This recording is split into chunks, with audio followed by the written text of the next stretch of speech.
ವೇದಿಕೆ ಮೇಲಿರುವಂಥ ನಮ್ಮೆಲ್ಲರ ಅಭಿಮಾನಕ್ಕೆ ಪಾತ್ರರಾದಂಥ ಶ್ರೀಮತಿ ಶೋಭಾ ಕರಂದ್ಲಾಜೆ ಅವರೇ,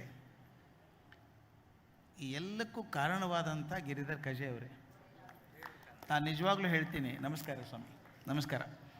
ಇಂಥ ಸಾಹಸ ಮಾಡೋದಿದೆಯಲ್ಲ, ಎರಡನೇ ಪ್ರಪಂಚದ ಆಯುರ್ವೇದ ಶಿಖರ ಅಂತ. ಶಿಖರಕ್ಕೆ ಇರೋದು ಭಾಳ ಕಷ್ಟ, ನಿಮ್ಗೆ ಗೊತ್ತಿದೆ. ಶಿಖರಕ್ಕೆ ಹತ್ತೋದು ಭಾಳ ಕಷ್ಟ, ಅದಕ್ಕಿಂತ ಕಷ್ಟ ಶಿಖರದ ಮೇಲೆ ಇರೋದು ಭಾಳ ಕಷ್ಟ. ಜಾಗ ಕಮ್ಮಿ, ಅಲ್ಲಿ ಜಾರಿಕೆ ಜಾಸ್ತಿ. ಅಂತಲ್ಲಿ ನಿಂತ್ಕೊಂಡಿದ್ದಾರೆ ಅವರು, ಎರಡನೇ ಬಾರಿ ಮಾಡ್ತಾ ಇದ್ದಾರೆ. ಈ ಥರದ ಕಾನ್ಫರೆನ್ಸ್ ನನಗನ್ಸೋ ಮಟ್ಟಿಗೆ ಆಯುರ್ವೇದ ಮಾತ್ರ ಅಲ್ಲ, ಯಾವುದೇ ವೈದ್ಯಕೀಯ ಕಾರ್ಯಕ್ರಮದಲ್ಲೂ ಇಂಥ ದೊಡ್ಡ ಕಾರ್ಯಕ್ರಮ ಆಗಿಲ್ಲ ಅಂತ ನನಗೆ ಗೊತ್ತಿದ್ದ ಮಟ್ಟಿಗೆ. ಇದನ್ನು ಹುಚ್ಚು ಅನ್ಬೇಕೋ, ಛಲ ಅನ್ಬೇಕೋ, ಸಾಧನೆ ಅನ್ಬೇಕೋ ಗೊತ್ತಾಗಲ್ಲ. ನೆನಪಿದೆ, ಒಂದು ಸಲ ಬೇಂದ್ರೆ ಅವ್ರಿಗೆ ಹೇಳಿದರು, ಬೇಂದ್ರೆ ಹುಚ್ಚು ಹಿಡಿದಿದೆ ಅಂತ. ಅವ್ರು ಹೇಳಿದ್ರು, ಹುಚ್ಚು ಹಿಡಿದ್ರೆ ಕೆಲಸ ಆಗೋದಿದ್ರೆ ಆಗೋಲ್ಲ ಅಂತ. ಹಾಗಾಗಬೇಕು, ಹಾಗೆ ಮಾಡಬೇಕು ಅಂತ ಹುಚ್ಚಿದೆಯಲ್ಲ, ಛಲ ಇದೆಯಲ್ಲ, ಅದಕ್ಕೆ ನಿಜವಾಗ್ಲೂ ನೀವು ನಮಸ್ಕಾರ ಹೇಳಬೇಕು. ನಾನು ಯಾಕೆ ಕರೆದ್ರೂ ಗೊತ್ತಿಲ್ಲ, ನಾನು ಆಯುರ್ವೇದ ಪಂಡಿತ ಅಲ್ಲ, ಆದರೆ ಅದರಿಂದ ಲಾಭ ಪಡ್ಕೊಂಡವನು ನಾನು. ಆ ಪದನೇ ಎಷ್ಟು ಚೆಂದ ಇದೆಯಲ್ಲ, ಆಯುರ್ವೇದ ಅನ್ನುವಂಥದ್ದು. ವೇದ ಅಂದರೆ ಜ್ಞಾನ, ಆಯುರ್ ಅಂದರೆ ಆಯುಷ್ಯ ಅಥವಾ ಜೀವನ. ಇದು ಬದುಕಿನ ಶಿಕ್ಷಣ, ಇದು ಬದುಕಿನ ಜ್ಞಾನ. ಹೇಗೆ ಬದುಕಬೇಕು ಅಂತ ಹೇಳಿಕೊಡುವಂಥ ಜ್ಞಾನ. ಆದರೆ ಆಗಲೇ ಮೇಡಮ್ ಹೇಳಿದ ಹಾಗೆ ಬದುಕು ತುಂಬ ರಭಸದಲ್ಲಿ ಹೋಗ್ತಾ ಇದೆ ಈಗ. ಪ್ರಪಂಚ ಯಾವ ವೇಗದಲ್ಲಿ ಬದಲಾಗ್ತಾ ಇದೆ ಅಂತ ನಂಬೋದಕ್ಕೂ ಸಾಧ್ಯ ಇಲ್ಲ. ಅವ್ರು ಯಾರೋ ಹೇಳ್ತಾ ಇದ್ರು, ಇಂಗ್ಲೆಂಡಲ್ಲಿ ಹುಡುಗಿ ಕೈಯಲ್ಲಿ ಒಂದು ಪ್ಯಾಕೆಟ್ ಹಿಡ್ಕೊಂಡು ಓಡ್ತಾ ಇದ್ಲಂತೆ. ಯಾಕೆ ಓಡ್ತಿದ್ಯಾ ಅಂತ ಕೇಳಿದ್ರಂತೆ. ಯಾಕೆ ಹೇಳಿದಂತೆ, ಈ ಫ್ಯಾಷನ್ ಬದಲಾಗೋದ್ರೊಳಗೆ ಹಾಕ್ಕೊಂಡ್ಬಿಡ್ಬೇಕು ಡ್ರೆಸ್ ನಾನು ಅಂತ, ಅಷ್ಟು ವೇಗ ಬದಲಾಗ್ತಾ ಇದೆ ಅಂತ.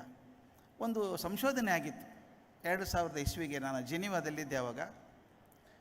ಪ್ರಪಂಚ ವೇಗದಲ್ಲಿ ಬದಲಾಗ್ತಾ ಇದೆ ಅಂತ ಎಲ್ಲರೂ ಹೇಳ್ತಿದ್ದಾರೆ. ಎಷ್ಟು ವೇಗದಲ್ಲಿ ಬದಲಾಗ್ತಾ ಇದೆ ನೋಡಿಬಿಡೋಣ ಅಂತ ಹೇಳಿ ಮನಃಶಾಸ್ತ್ರಜ್ಞರು, ಸಮಾಜಶಾಸ್ತ್ರಜ್ಞರು, ಕಂಪ್ಯೂಟರ್ ಟೆಕ್ನಾಲಜಿಸ್ಟು, ಮ್ಯಾಥಮೆಟಿಷಿಯನ್ ಎಲ್ಲ ಸೇರ್ಕೊಂಡು ಮಾಡಿದ್ರಂತ. ಪ್ರಶ್ನೆ ಕೇಳಿಕೊಂಡ್ರು, 0ಯಿಂದ 2000 ವರ್ಷ ಇದೆಯಲ್ಲ, ಇದರ ಮಧ್ಯ ಬಿಂದು ಯಾವುದು ಅಂತ. 0 ಮತ್ತು 2000 ಮಧ್ಯ ಬಿಂದು ಯಾವುದು? ಗಣಿತದ ಪ್ರಕಾರ 1000 ವರ್ಷ. ಅವ್ರು ಹೇಳ್ತಾರೆ, ಸಾಮಾಜಿಕ ಸ್ಥಿತಿಯನ್ನು ನೋಡಿಕೊಂಡಾಗ 0ಯಿಂದ 2000 ಮಧ್ಯ ಬಿಂದು 1900 ಅಂತ. ಅಂದರೆ ಕಳೆದ 100 ವರ್ಷಗಳಲ್ಲಾದಂಥ ಬದಲಾವಣೆ ಹಿಂದಿನ 1900 ವರ್ಷದ ಬದಲಾವಣೆಗೆ ಸಮ ಆಗಿದೆ ಅಂತ.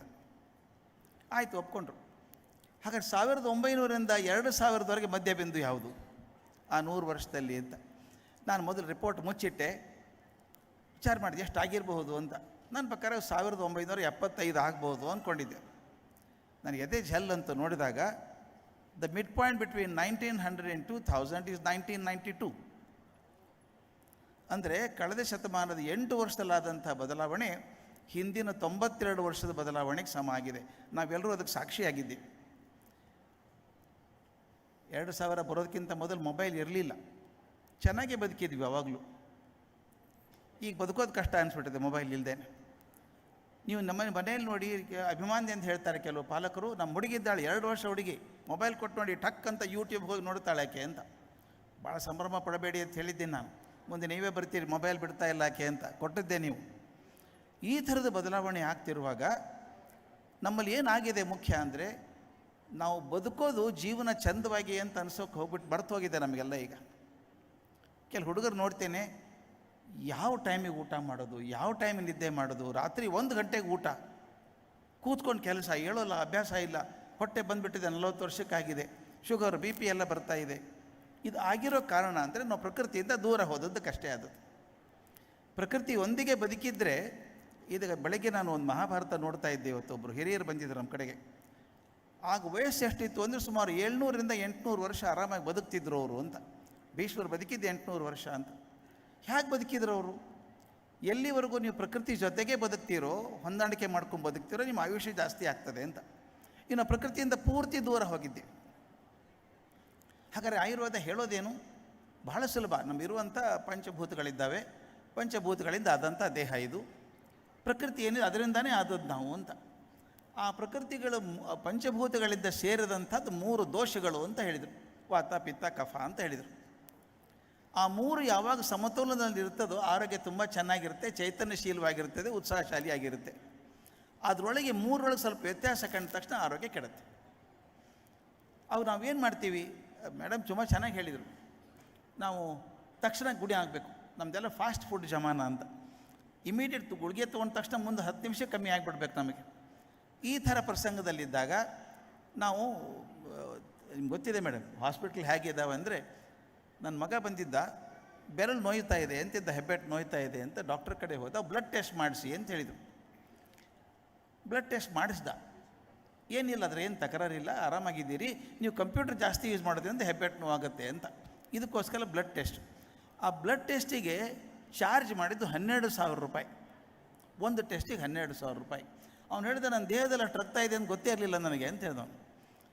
ಈ ಥರದ ಎಕ್ಸ್ಪ್ಲಾಯ್ಟೇಷನ್ ತಪ್ಪಬೇಕಾದ್ರೆ ನಾವು ಮುಖ್ಯವಾಗಿ ನಿಸರ್ಗದ ಕಡೆಗೆ ಹೋಗಬೇಕಾದ್ದು. ಆ ನಿಸರ್ಗದ ಕಡೆ ಹೋಗುವಂಥದ್ದೇ ಮುಖ್ಯ. ಒಂದು ಎಲೆ ಗಿಡ ಒಣಗ್ತಾ ಇದೆ, ಎಲೆ ಎಲ್ಲ ಮುಖ ಕೆಳಗೆ ಹಾಕಿದ್ದಾವೆ ಅಂದರೆ ನಾವೇನು ಎಲೆಗೆ ಪೇಂಟ್ ಮಾಡಬೇಕಾಗಿಲ್ಲ, ಬೇರೆ ನೀರು ಹಾಕಿದರೆ ಸಾಕು. ಆಯುರ್ವೇದ ಮತ್ತು ಬೇರೆ ವೈದ್ಯಶಾಸ್ತ್ರಗಳಿಗೆ ಇರುವಂಥ ವ್ಯತ್ಯಾಸ, ರೋಗಕ್ಕೆ ನಿಧಾನ ಕೊಡೋದು ಬೇರೆ ಶಾಸ್ತ್ರಗಳಾದರೆ, ರೋಗದ ಮೂಲಕ್ಕೆ ಹೋಗಿ ಅದು ಯಾಕೆ ರೋಗ ಬಂತು ಅಂತ ತಿಳ್ಕೊಬೇಕಾದದ್ದು ಆಯುರ್ವೇದ. ದೊಡ್ಡ ಕೆಲಸ ಮಾಡುವಂಥ. ಎಲ್ಲಿ ಮೂಲಕ್ಕೆ ಹೋಗಿ ಹುಡುಕ್ತೇವೋ ಅದನ್ನು ಸರಿ ಮಾಡಿದ್ರೆ ಸರಿ ಆಗತ್ತೆ. ಸಾಮಾನ್ಯ ಉದಾಹರಣೆ ಕೊಡೋದು, ವಾಶ್ ಬೇಸಿನಲ್ಲಿ ನೀರು ಕಟ್ಕೊಂಡ್ಬಿಡುತ್ತೆ.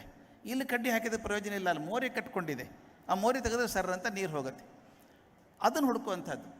ಕೆಲವ್ರು ಏನು ಕಂಪ್ಲೇಂಟ್ ಮಾಡ್ತಾರೆ ಅಂದರೆ, ಭಾಳ ಟೈಮ್ ತೊಗೊಳುತ್ತೆ ಆಯುರ್ವೇದ ತೊಗೊಂಡ್ರೆ, ಭಾಳ ಟೈಮ್ ತೊಗೊಳುತ್ತೆ ಅಂತ. ಹೌದಲ್ವಾ? ಮನೆ ಕಟ್ಟಬೇಕಾದ್ರೆ ಟೈಮ್ ತೊಗೊಳಲ್ವಾ? ನೀವು ಸಿಮೆಂಟ್ ಹಾಕಿದ್ರೆ ಕ್ಯೂರಿಂಗ್ ಆಗಬೇಕಾದ್ರೆ 1 ವಾರ ಬೇಕು ಅಂತ ಹೇಳ್ತೀರಿ, ಅದಕ್ಕೆ ಟೈಮ್ ಕೊಡ್ತೀವಿ. ಆದರೆ ನಮ್ಮ ಜೀವನದ ಭದ್ರತೆಗೆ ನಾವು ಸಮಯ ಕೊಡೋಕ್ಕೆ ತಯಾರಿಲ್ಲ. ದೋಷ ಆಗೋದು ನಮಗೆ ತೊಂದರೆ ಆಗುವಂಥದ್ದು. ಅದರಿಂದ ನಾನು ಆಯುರ್ವೇದಕ್ಕೆ ಪ್ರಚಾರಕ ಅಂತಲ್ಲ, ಅದರಿಂದ ಬೆನಿಫಿಟ್ ಮಾಡಿಕೊಂಡವನು, ಲಾಭ ಪಡ್ಕೊಂಡು ದೃಷ್ಟಿಯಿಂದ ಹೇಳ್ತೀನಿ.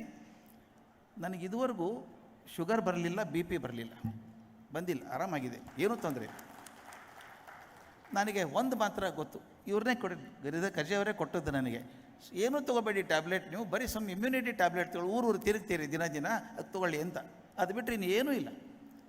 ಅಷ್ಟು ಚೆನ್ನಾಗಿದೆ. ನನಗನ್ಸೋ ಮಟ್ಟಿಗೆ ನಮ್ಮ ದೇಹದ ಆರೋಗ್ಯವನ್ನು ನೋಡ್ಕೋಬೇಕಾದ್ರೆ ರಿಪೇರಿ ಬೇಕಾಗಿಲ್ಲ, ಮೇಂಟೆನೆನ್ಸ್ ಸರಿಯಾಗಿ ಮಾಡ್ಕೋಬೇಕಾದ್ರೆ. ಮೇಂಟೆನೆನ್ಸ್ ಸರಿಯಾಗಿ ಮಾಡಿಕೊಂಡ್ರೆ ರಿಪೇರಿ ಪ್ರಶ್ನೆ ಬರೋಲ್ಲ. ಈ ಸಂದರ್ಭದಲ್ಲಿ ನಾನು ಅಂದ್ಕೊಂಡಿದ್ದು, ಇಷ್ಟೊಂದು ಜನ ವೈದ್ಯರಿದ್ದಾರೆ, ಅವ್ರಿಗೆಲ್ಲ ಸನ್ಮಾನಿತರಾಗ್ತಾ ಇದ್ದಾರೆ. ನನಗೊಂದು ಸಂತೋಷ, ನಾನು ಮೇಷ್ಟ್ರು, ಅವ್ರು ವೈದ್ಯರು, ನಮ್ಮಿಬ್ಬರಿಗೂ ಸಮಾನವಾಗಿರುವಂಥದ್ದು ಅಂದರೆ ಕೊಡೋ ಅಂಥ ಕೆಲಸ. ನನಗೆ ಅದ್ರ ಬಗ್ಗೆ ಒಂದು 5 ನಿಮಿಷ ಮಾತಾಡ್ಬೇಕು. ನಾನು ಪಡ್ಕೊಳ್ಳೋದ್ರಲ್ಲಿ ತುಂಬ ಸಂತೋಷ ಇದೆ, ಆದರೆ ಕೊಡೋದ್ರಲ್ಲಿ ಪಡ್ಕೊಂಡೋದಕ್ಕಿಂತ ಹೆಚ್ಚು ಸಂತೋಷ ಇದೆ. ತಾವು ಗಮನಿಸಿ, ಏನಾದರೂ ಒಂದು ತೊಗೊಂಡಾಗ, ವಸ್ತು ಹೊಸ ಕಾರ್ ತೊಗೊಂಡ್ರಿ ಅಂತ ಇಟ್ಕೊಳ್ಳಿ, ಹೊಸ ಸ್ಕೂಟ್ರ್ ತೊಗೊಂಡ್ರಿ ಅಂದು ನಾವೇನು ಮಾಡ್ತೀವಿ ಗೊತ್ತಾ? ದಿನಕ್ಕೆ 3 ಸಲ ತೊಳಿತೀವಿ ಅದನ್ನು. ಹೊಸದಿದ್ದಾಗೆ ತೊಳೆಯೋದು ನಾವು, ಹಳೇದಾದ್ಮೇಲೆ ತೊಳೆಯಲ್ಲ. ಬೇಕಿಲ್ಲ ತೊಳೆದು ಸ್ವಚ್ಛನೇ ಇರುತ್ತೆ. ಅವಾಗ ಅಕಸ್ಮಾತ್ ಒಂದು ಗೀರ್ ಬಿದ್ದರೆ ಬಾನೆಟ್ ಮೇಲೆ, ಎದೆ ಮೇಲೆ ಬರೀ ಕೊಟ್ಟಂಗೆ ಆಗುತ್ತೆ. ಅಯ್ಯೋ ಗೀರ್ ಬಿತ್ತು ಅಂತ ಒದ್ದಾಡ್ತೀವಿ. ಒಂದು 2 ವರ್ಷದಲ್ಲಿ ಇನ್ನು 20 ಗೀರ್ ಬಿದ್ದಿರುತ್ತೆ. ಅವಾಗ ಇದು ಮಾರಿಬಿಡೋಣ್ರಿ, ಹಳೇದಾಯಿತು ಅಂತೀವಿ. ಅಂದರೆ ತೊಗೊಂಡ ದಿವಸ ಇರುವಂಥ ಸಂತೋಷ ಒಂದು 2 ವರ್ಷಕ್ಕಿಲ್ಲ ಅಲ್ವಾ? ಸಂತೋಷ ಯಾವಾಗಲೂ ಪಡ್ಕೊಂಡದ್ದು ಸ್ವಲ್ಪ ಮಾತ್ರ ಇರುವಂಥದ್ದು, ಸ್ವಲ್ಪ ದಿವಸ ಇರುವಂಥದ್ದು. ಕೊಟ್ಟಂಥ ಸಂತೋಷ ಇದೆಯಲ್ಲ, ಅದು ಭಾಳ ವರ್ಷ ಇರುವಂಥದ್ದು. ಅದಕ್ಕೆ ನಾನು ಜಾಯ್ ಆಫ್ ಗಿವಿಂಗ್ ಅಂತೇನೆ. That is common to teachers and doctors, ಇಬ್ಬರಿಗೂ ಕಾಮನ್ ಆಗಿರುವಂಥದ್ದು. ಇರೋದೇ ನಮ್ಮ ಕೆಲಸ ಕೊಡೋದು. ಏನು ಕೊಡ್ಬೋದು? ನಾನು ದುಡ್ಡಿನ ಬಗ್ಗೆ ಮಾತಾಡಲ್ಲ. ಇದ್ದವ್ರು ಕೊಡಲಿ, ತೊಂದರೆ ಇಲ್ಲ, ದುಡ್ಡಿದ್ದವ್ರು ಕೊಡಲಿ. ನಮ್ಮ ಕಡೆ ಎಷ್ಟೊಂದು ಕೊಡೋದಿದೆ, ಅದನ್ನು ಕೊಡೋದು ಮರೆತು ಬಿಟ್ಟಿದ್ದೀವಲ್ಲ ನಾವು ಅಂತ ದುಃಖ ಆಗುತ್ತೆ. ಕೊಡೋದಂದ್ರೇನು? ಒಂದು ನಗೆ ಕೂಡ ಕೊಡೋದೆ. ನೀವು ಬೆಳಗ್ಗೆ ವಾಕಿಂಗ್ ಹೋದಾಗ ಒಂದು 100 ಜನ ಸಿಗ್ತಾರೆ, ನಮಸ್ಕಾರ ಹೇಗಿದ್ದೀರಿ ಅಂತ ಕೇಳೋದು ವಾಡಿಕೆ. ಎಲ್ಲರೂ ಹೇಳ್ತಾರೆ ಚೆನ್ನಾಗಿದ್ದೀವಿ ಸರ್, ನೀವು ಚೆನ್ನಾಗಿದ್ದೀರಾ ಅಂತ ಕೇಳ್ತಾರೆ. ಕೆಲವರು ಇರ್ತಾರೆ, ಮುಖ ನೋಡಿದ್ರೆ ಕ್ವಶನ್ ಮಾರ್ಕ್. ಹೇಗಿದ್ದೀರಿ ಅಂತ ಕೇಳಿದ್ರೆ ಏನೋಪ್ಪ ಹಿಂಗಿದ್ದೀನಿ ಅಂತಾರೆ. ಯಾಕಿದ್ದೀರಿ ಅಂತ ಕೇಳಬೇಕು ಅನಿಸುತ್ತೆ ಅಲ್ವಾ? ನಾನೇನು ನಾಡಿ ಹಿಡ್ಕೊಂಡು ವೈದ್ಯನ ಹೇಗಿದ್ದೀರಿ ಅಂತ ಕೇಳೋದಕ್ಕೆ? ಒಂದು ನಗೆ ಕೊಡೋಕ್ಕಿಲ್ಲೇನ್ರಿ? ಅದಕ್ಕೆ ನಮ್ಮ ಬಸವಣ್ಣ ಹೇಳಿದ್ದು, ಏನು ಬಂದಿರಿ ಹದುಳವಿದ್ದೀರಿ ಅಂದರೆ, ಮನೆಗೆ ಬಂದಿದ್ದೀರಿ ಚೆನ್ನಾಗಿದ್ದೀರಾ ಅಂತ ಕೇಳಿದ್ರೆ ಎಲ್ಲ ಕುಸಿದು ಹೋಗುತ್ತಾ? ವಚನೇಕ ದರಿದ್ರತ ಅಂತ ಒಂದು ಸಂಸ್ಕೃತದಲ್ಲಿ ಮಾತಿದೆ. ಒಂದು ಒಳ್ಳೆ ಮಾತಿಗೆ ಏನು ದರಿದ್ರತಾನ ರೀ? ಒಂದು ನಗೆ ಕೊಡೋದು, ಅದು ಕೊಡೋದೆ. ಇನ್ನು ಎಷ್ಟೊಂದು ಕೊಡೋದಿದೆ ಗೊತ್ತಾ ನಮ್ಮ ಕಡೆಗೆ? ಯಾರೋ ದುಃಖದಲ್ಲಿದ್ದಾರೆ, ನೀವೇನು ಬದಲಾಯಿಸಬೇಕಾಗಿಲ್ಲ, ಹೆಗಲ ಮೇಲೆ ಕಾಯಕ್ಕೆ ನಿಮ್ಮ ಜೊತೆಗೆ ಇದ್ದೀನಪ್ಪ ನಾನು ಅಂತ ಹೇಳಿದೊಂದು ಕೊಡೋದೆ. ಮಗು ಒಂದು ಏನು ಒಳ್ಳೆ ಕೆಲಸ ಮಾಡುತ್ತೆ, ಚೆನ್ನಾಗಿ ಮಾಡಿದ್ಯಾ ಪುಟ ನೀನು ಅಂತ ಬೆನ್ನು ತಟ್ಟೋದು, ಅದು ಕೊಡೋದೆ. ಅದು ಮಾಡಲ್ಲ ನಾವು. ನನಗನ್ಸುತ್ತೆ ಕೊಡೋದಿದೆಯಲ್ಲ, ಅದು ದಾನ ಅಲ್ಲ, ನಿಮ್ಮ ಜೀವನಕ್ಕೆ ಒಳ್ಳೆಯದಾಗುವಂಥ ಕೆಲಸ. ಒಂದು ತಮಾಷೆ ಪ್ರಸಂಗ ಹೇಳಿಬಿಡ್ಬೇಕು. ನಾನು ಭಾಳ ವರ್ಷ ಕಾಲೇಜ್ ಪ್ರಿನ್ಸಿಪಲ್ ಆಗಿದ್ದೆ. ನನ್ನ ಟೀಚರ್ ಬಗ್ಗೆ ನನಗೆ ಬಹಳ ಪ್ರೀತಿ, ಅವ್ರಿಗೂ ನನ್ನ ಮೇಲೆ ತುಂಬ ಗೌರವ ಇತ್ತು. ಒಬ್ಬ ಲೆಕ್ಚರರ್ ಬಂದು ನಮ್ಮ ಮನೆಗೆ ಬರಬೇಕು ಸರ್, ಮನೆಗೆ ಬರಬೇಕು ಅಂತ ಇದ್ರು. ಆಗಲಿಲ್ಲ ಹೋಗೋದಕ್ಕೆ. ಕಾಲೇಜ್ ಶುರು ಆಗೋ ಹಿಂದಿನ ದಿವಸ ಮನೆಗೆ ಬಂದು, ಸರ್ ಈ ಭಾನುವಾರ ನಮ್ಮ ಮನೆಗೆ ಬರಲೇಬೇಕು ಅಂತ ಹೇಳಿದ್ರು. ಬರ್ತೀನಮ್ಮ ಅಂತ ಡೈರಿಯಲ್ಲಿ ಹಾಕ್ಕೊಂಡೆ ಹೋದೆ. ನಿಮ್ಮ ಕಣ್ಮುಂದೆ ಚಿತ್ರ ಬರುತ್ತೆ.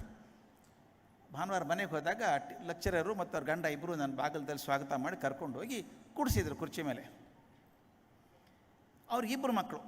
ಒಬ್ಬ ಹುಡುಗ 13 ವರ್ಷ ಹುಡುಗ, ಇನ್ನೊಬ್ಬನು 8 ವರ್ಷ ಹುಡುಗ. ಸಾಮಾನ್ಯ ನಿಮ್ಮ ಮನೇಲಿ ನೋಡಿ, 2 ಮಕ್ಕಳಿದ್ದರೆ ಮೊದಲೇದು ಯಾವಾಗಲೂ ಒಬೀಡಿಯೆಂಟ್ ಆಗಿರುತ್ತೆ, ಎರಡನೇದು ಮಿಸ್ಯೂಸ್ ಇರುತ್ತೆ, ಸಾಮಾನ್ಯವಾಗಿ ಇರೋದು ಹಾಗೆ. ಈ ಮೊದಲೇ ಹುಡುಗ ಬಂದ, ನಮಸ್ಕಾರ ಸರ್, ತುಂಬ ಸಂತೋಷ ಸರ್ ಬಂದದ್ದು ಅಂತ. ಅದು ಟ್ಯೂಷನ್ ಮಾತು, ಅಮ್ಮ ಹೇಳಿಟ್ಟಿದ್ದಾರೆ ಹೇಳು ಹಿಂಗಂತ. ಎರಡನೇದವನು ಬಂದ ನೋಡಿ, ತಲೆಯೆಲ್ಲ ಕೆದರ್ಕೊಂಡಿದ್ದಾನೆ, ಟೀ ಶರ್ಟು ಹಾಫ್ ಪ್ಯಾಂಟು, ಆ ಪ್ಯಾಂಟಿನ 2 ಜೇಬಲ್ಲಿ ಕೈ ಹಾಕ್ಕೊಂಡು ಬಂದ ನನ್ನ ಕಡೆ. ನಾನು ಹಿಂಗೇ ನೋಡ್ತಾ ಇದ್ದ. ಹಿಂಗೆ ನೋಡ್ತಾ ಇದ್ದ ಮುಜುಗರ ಆಗುತ್ತಲ್ಲ, ಯಾಕೋ ಏನು ನೋಡ್ತೀವಿ ಮುಖ ಅಂತ ಕೇಳಿದೆ.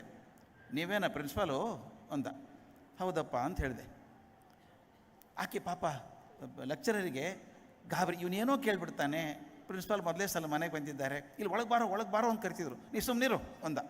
ಅಂದ್ಬಿಟ್ಟು ನಿಮ್ಮ ಮನೇಲಿ ಶವರ್ ಇದೆಯಾ ಅಂತ ಕೇಳ್ದ. ನಮ್ಮ ಮನೇಲಿ ಶವರ್ ಇದೆ ಅಂತ ಹೇಳಿದೆ. ತನ್ನ ಕೆಳಗಿನ ಚೂಟಿ ಚಾಚಿಬಿಟ್ಟು ನಮ್ಮ ಮನೇಲಿ ಇಲ್ಲ ಅಂದ. ಬಿಡೋ ನೀ ದೊಡ್ಡವನಾದ್ಮೇಲೆ ಹಾಕ್ಸ್ಕೊ ಅಂದೆ. ದೊಡ್ಡವನಾದ್ಮೇಲೆ ಯಾಕೆ, ಹೀಗೆ ಹಾಕಿದ್ದೀನಿ ಅಂದ. ಇಲ್ಲ ಅಂದೆಲ್ಲೋ ಅಂದೆ. ಅಪ್ಪ ಹಾಕಿಲ್ಲ, ನಾ ಹಾಕಿದ್ದೀನಿ, ತೋರಿಸ್ತೀನಿ ಬಾ ಅಂದ. ಕೈ ಹಿಡಿದು ಎಳ್ದ. ಪಾಪ ಲೆಕ್ಚರರ್ ಮುಖ ಕೆಂಪಾಗ್ಬಿಡ್ತು. ಮೊದಲೇ ಸಲ ಪ್ರಿನ್ಸಿಪಾಲ್ ಮನೆಗೆ ಬಂದಿದ್ದಾರೆ, ನೀವು ಎಳ್ಕೊಂಡು ಬಾತ್ರೂಮಿಗೆ ಹೋಗ್ತಾನೆ ಇವನು.